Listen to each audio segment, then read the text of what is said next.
Heyo, balik lagi suara Niko. Kita lanjutin bahas soal Olimpiade Astronomi tingkat kabupaten tahun 2022. Kita lanjut ke nomor 30 tentang orbitnya Death Star. Film fiksi ilmiah Star Wars, Kekaisaran Galaksi, memiliki senjata utama yang diberi nama Death Star, kayak di gambar ini, yang dapat menghancurkan sebuah planet dengan sekali tembak. Wes.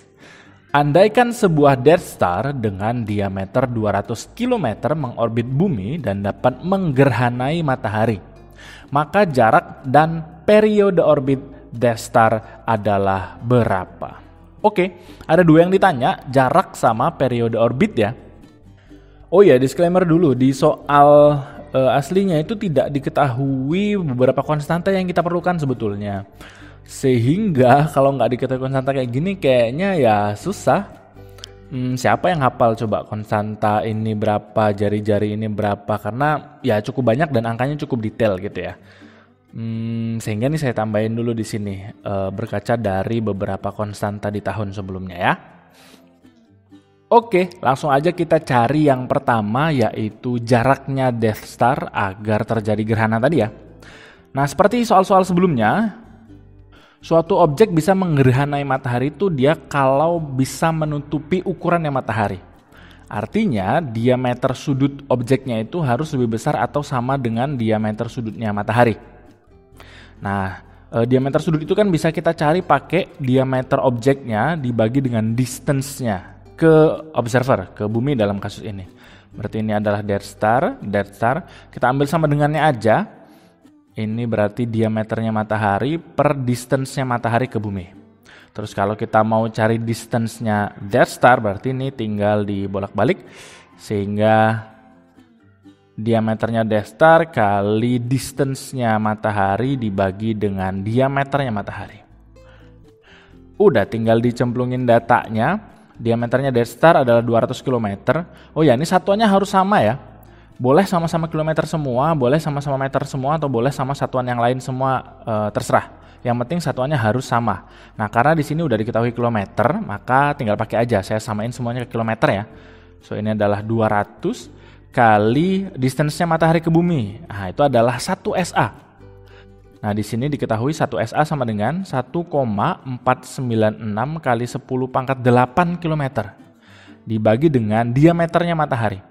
Nah, di sini diketahui jari-jari berapa kali 2-nya. 2 kali 6,96 kali 10 pangkat 5 km. Udah, tinggal dipencet aja. Nanti dapatnya adalah 2,1494 kali 10 pangkat 4 km. Alias 21,494 ribu kilometer. Set. Inilah jaraknya Death Star kalau ingin menggerhanai matahari. Oke, lebih dekat berarti dia full gerhana mataharinya. Kalau agak lebih jauh ya nanti mungkin agak cincin, tapi kalau terlalu jauh ya cuma titik kecil aja. Bukan gerhana lagi kita sebutnya, transit. Kita simpan dulu, ini yang pertama. Kita balik lagi ke soalnya, terus kita cek yang kedua. Yang ditanya yaitu periode orbitnya Death Star.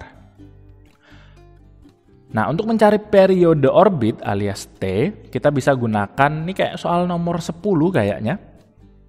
Kita bisa pakai prinsip bahwa Fg, gravity, itu sama dengan Fs-nya, karena dia ikut mengitari bumi ya.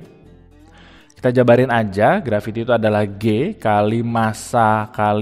Dalam kasus ini berarti ini adalah massa bumi sama massa Death Star per jaraknya kuadrat. Ini sama dengan Fs itu M, berarti ini Death Star kali omega kuadrat kali R. M-nya Death Star coret.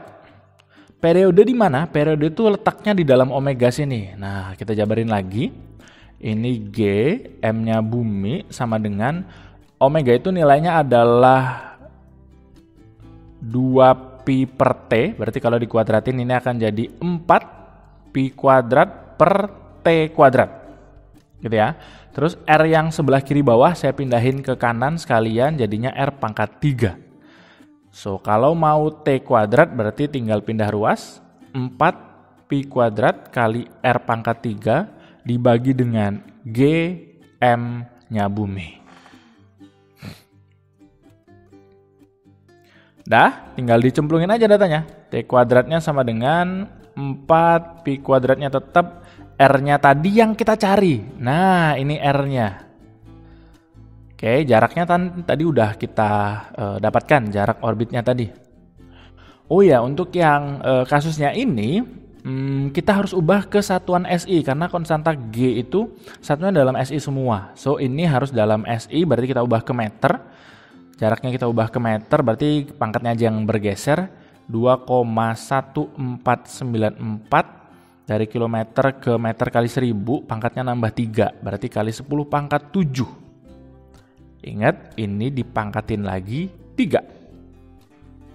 Dibagi, G-nya adalah 6,673 kali 10 pangkat min 11, kali masanya bumi adalah 5,97 kali 10 pangkat 24 kilogram. Nah, kilogram udah SI.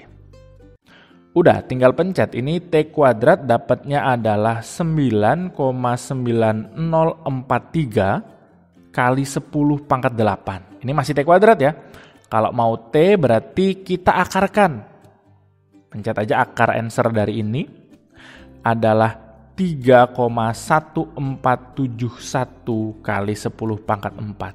Satuannya tentu satuan SI-nya juga periode, yaitu second. Nah, tadi pilihannya mengarah ke jam, maka perlu kita ubah ke jam dari detik, bagi 60 jadi menit, bagi lagi 60 biar jadi jam. Atau kalau mau langsung bagi aja 3600. Nanti dapatnya adalah 8,7419 jam. This is it. Nah, kalau kita recap dari awal soal tadi, kita udah dapatkan jaraknya yaitu segini dan periodenya adalah segini. Nah, pilihannya kok agak jauh ya. Oke lah, mungkin untuk jarak deket ke 22.000, tapi untuk periodenya 13 jam ke 8 jam ya agak jauh sih. So, kalau harus memilih, kalau memang dipaksa harus memilih, kayaknya tetap pilih yang D deh. Gitu ya. Tapi intinya yang kita ambil adalah pelajaran tadi, gimana cara cari jarak orbitnya sama periode orbitnya. Karena jarak sama periode orbit ini saling keterkaitan. Kalau jaraknya lebih jauh, nanti periode orbitnya juga akan pasti ikut berubah. Oke. Soal-soal seperti ini masuk kategori mekanika benda langit, silahkan cek aja playlistnya. Ada banyak sekali soal yang terkait dengan ini tadi, termasuk di soal-soal tahun ini. Kalau masih bingung boleh langsung tanya aja. Yang mau dukung Udaniko bisa melalui traktir.id/udaniko. Itu dulu pembahasan kali ini, semoga bermanfaat. See you on the next number.